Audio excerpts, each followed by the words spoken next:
We want to see a different picture. Mr. President, we saw there is an allegation about a white helicopter. And recently we saw the owner of the white helicopter in the stairs of power. We have seen how Kamket is talking. It seems they have managed to create a narrative that we used to talk about state capture. Now we are in that moment where we as the people of Baringo feel like the government has been captured by very bold bandits.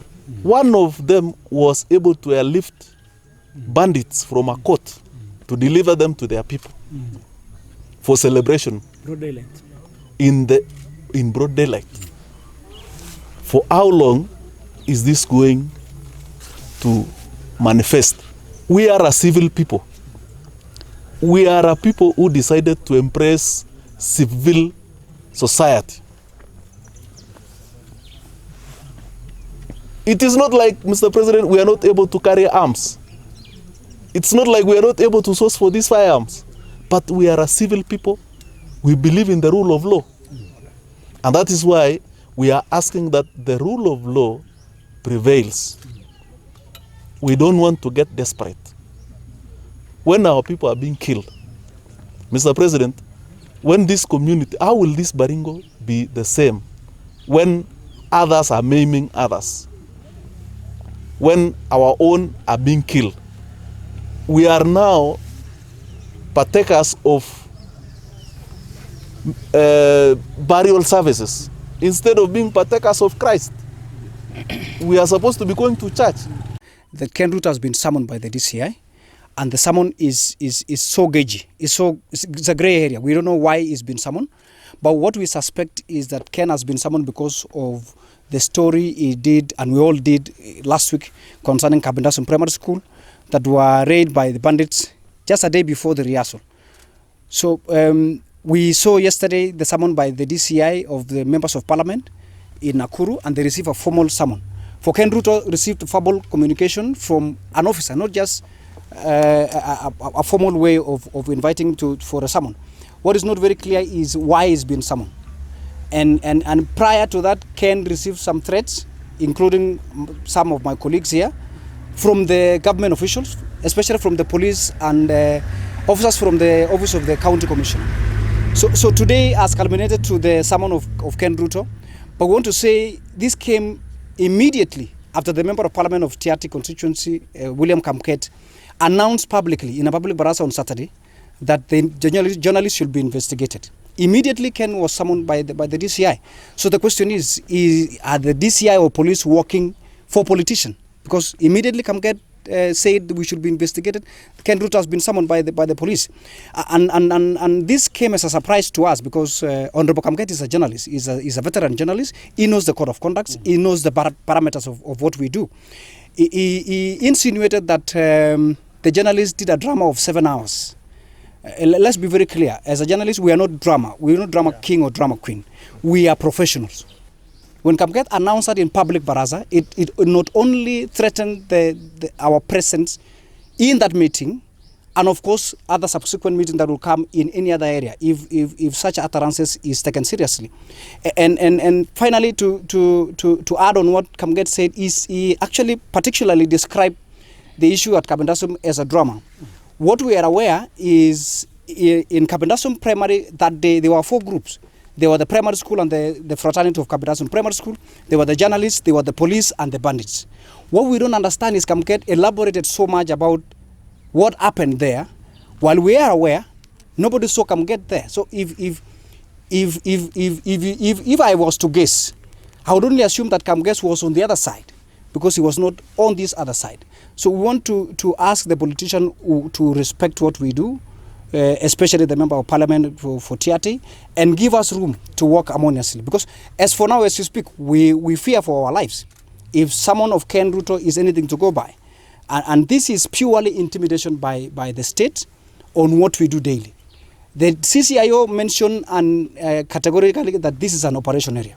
As a journalist, we are not bound in any other areas. Even if it's in war zone, you can see what's happening in Palestine. We don't get invitation letters to go for such event. We cover for the people. We cover for the truth to expose what's happening down there.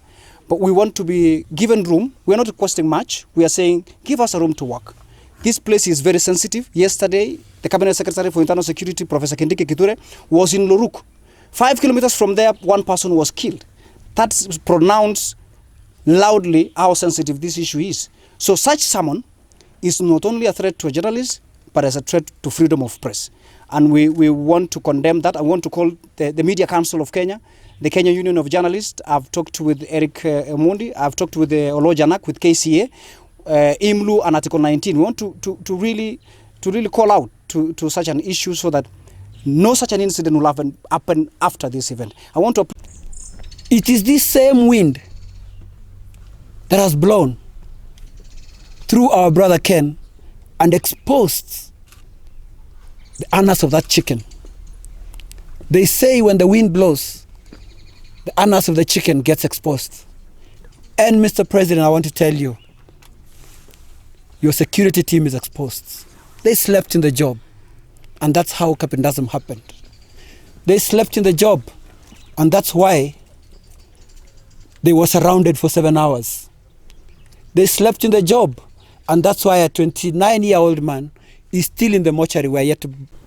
Leo tumekuja hapa kuungana na wenzetu ambayo wamebaki kwa sauti yetu pale chini wakati tunapoumia. Tunasema pole, hata tukijiambia pole watu ya Mugutani kwa sababu ya kupoteza mwenzetu NPR juzi, bado mwili yake iko mortuary na tunamsika yeye Saturday. Leo Ken wakati alipeana hiyo report, mimi nasema pongezi Ken, umefanya reporting kwa Mugutani ward kwa njia mzuri, na wale journalists wote ambao mmefanya vizuri. Leo hii tunasikitika kwamba ile laini ambayo kila siku tunatumia ya kuongea na kufikisha ujumbe wetu kwa rais wetu na kwa Kindiki na kwa wale wote ambao hawako pale chini, leo wanatreteniwa ndio wasifike pale, ndio wasipeane hiyo ujumbe. Sisi tunaomba hivi, Tunajua Mheshimiwa Kamket kila wakati anaongea, tunasikia tu kwamba kila wakati anaongea ripoti fulani inafika, lakini kama ni yeye ndo anasema kwamba mtu ashikwe na yeye hajashikwa, yeye ndo angepaswa kushikwa, kwa sababu watu wanatoka kwake wenye wanaua watu. What we want to see in this government is fairness. The fairness of those people who are being killed. The fairness of the mother whose child was killed.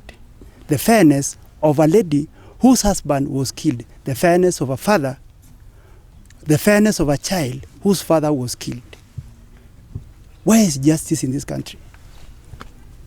Leo hii tukisikia Ken ako ndani, hatujui kesho journalist yupi atakuwa na uwezo ya kufika kutufikia.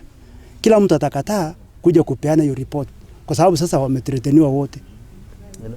This is a threat to the justice in this country.